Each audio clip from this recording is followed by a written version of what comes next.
সম্ভবত যেহেতু ফ্লাইটটি ট্যাক্সিওয়েতে চলে গিয়েছে, সো এই ফ্লাইটটি যেহেতু একটি ফরেন ফ্লাইট, এটাকে ফিরিয়ে আবার পার্কিং এরিয়াতে নিয়ে আসাটা কিছু নিয়মবিধি হয়তো বা আছে, যার জন্য বাংলাদেশ এয়ারফোর্স তাদের ঊর্ধ্বতন কর্মকর্তাদের সাথে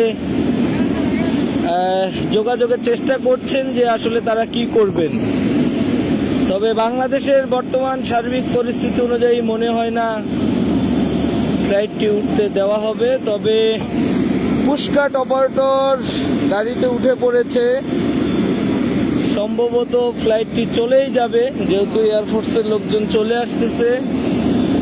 আসলে কি বলবো, এখন বলার কিছু নাই, সবকিছু ক্ষমতার বাইরে। ক্ষমতায় থাকলে অবশ্যই এখানে দেখতে পাচ্ছেন জনগণ, আমাদের এয়ারপোর্টের স্টাফরা এখানে স্ট্যান্ড বাই, তারা যেভাবে হোক ফ্লাইটের সামনে যেয়ে ফ্লাইটটি আটকিয়ে দিত, কিন্তু সবারই চাকরি করে কাজ করে খেতে হবে, যার জন্য কেউ এই রিস্কে যেতে চাচ্ছে না।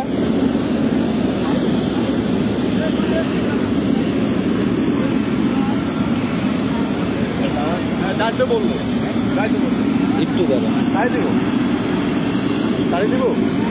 মনে হইতেছে একটু দাঁড়ান, দেখি কি হয়। মনে হয় না দিব।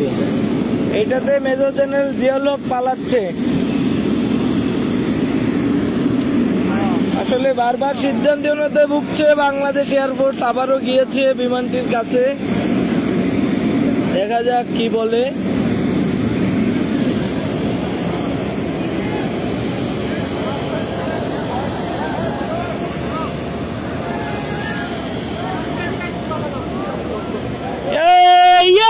বাংলা জয়,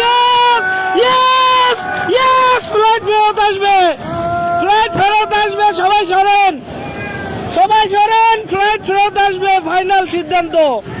সবাই সরেন, খালি করেন, ফ্লাইট ব্যাক আসবে, খালি করেন, ফ্লাইট ব্যাক আসবে। বাংলার মাটি থেকে কেউ পালাতে পারবে না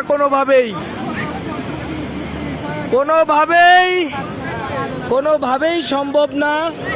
বাংলাদেশ এয়ারপোর্ট সবাইকে সরিয়ে দিচ্ছে। তো যাই হোক, চাকরির যেহেতু এখানে কর্মস্থল, আমরা